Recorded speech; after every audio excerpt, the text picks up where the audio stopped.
First Kings 20. Ben-Hadad attacks Samaria. Now Ben-Hadad, king of Aram, mustered his entire army, accompanied by 32 kings with their horses and chariots. He went up and besieged Samaria and attacked it. He sent messengers to the city of Ahab, king of Israel, saying, "This is what Ben-Hadad says, your silver and gold are mine. The best of your wives and children are mine." The king answered, "Just as you say, my lord, the king and I and all I have are yours."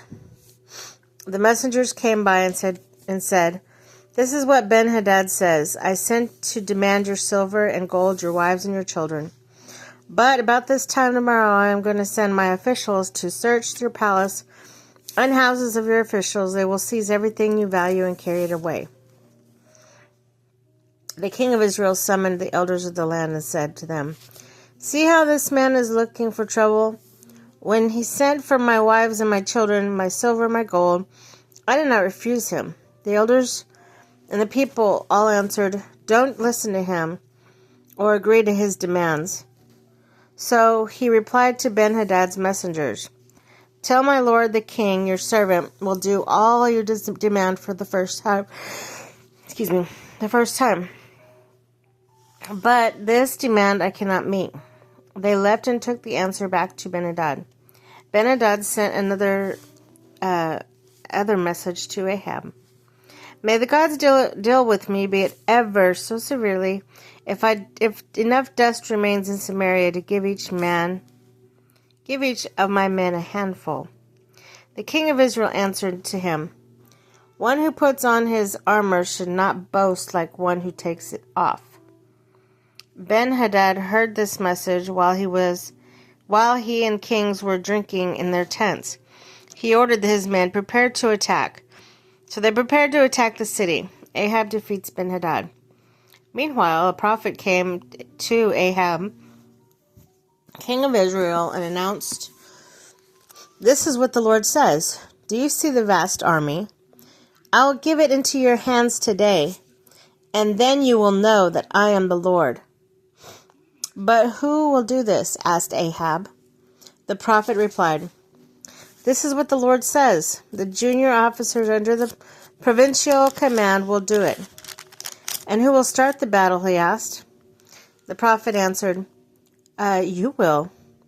So Ahab summoned the 232 junior officers under the provincial commanders.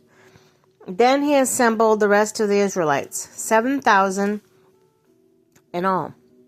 They set out at noon while Ben-Hadad and the 32 kings allied with him were in their tents getting drunk. The junior officers under the provincial commanders went out first. Now Ben-Hadad had dispatched scouts who reported, "Men are advanced from Samaria." He said, "If they have come out for peace, take them alive. If they have come out for war, take them alive." The junior officers under the provincial commanders marched out of the city with the army behind them, and each one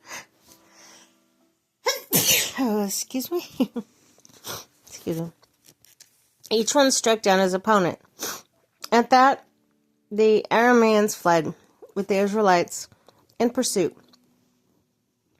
But Ben-Hadad, king of Aram, escaped on horseback with some of his horsemen. The king of Israel advanced and overpowered the horses and chariots, and inflicted heavy losses on the Arameans.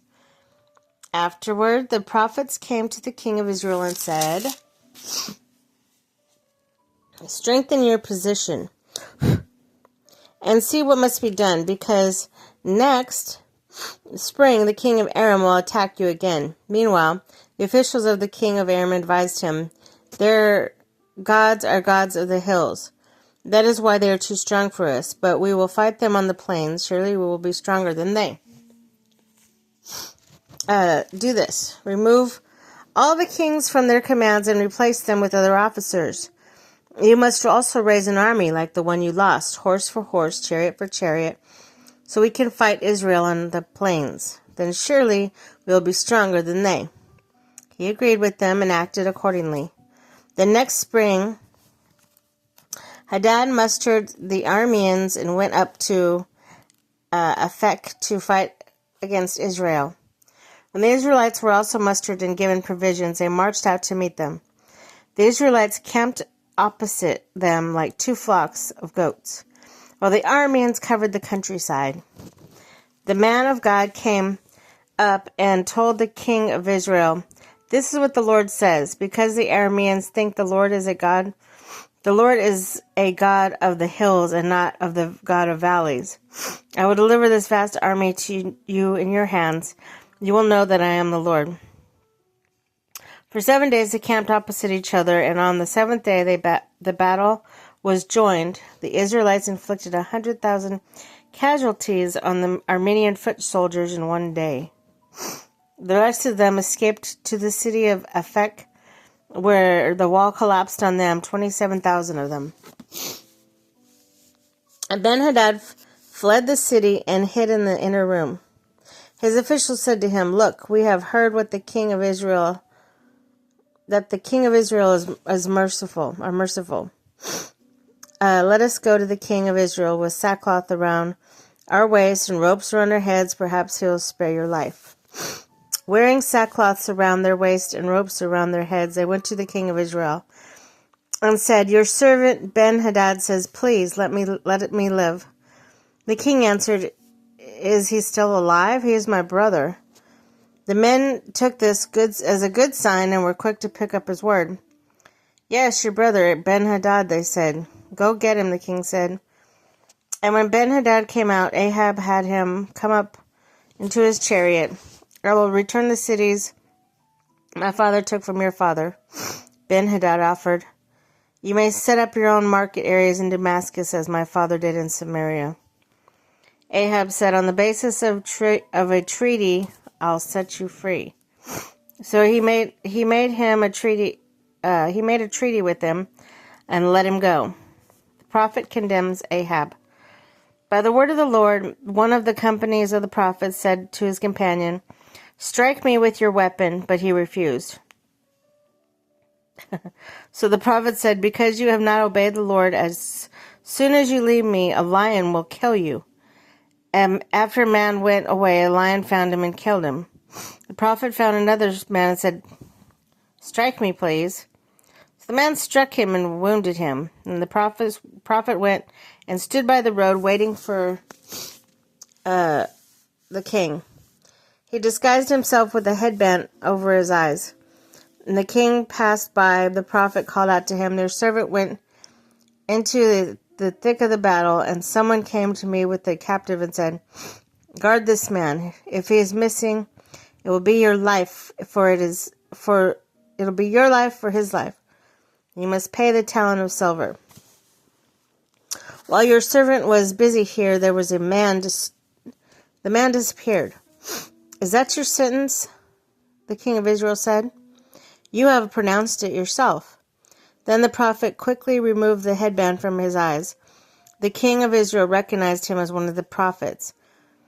He said to the king, "This is what the Lord says.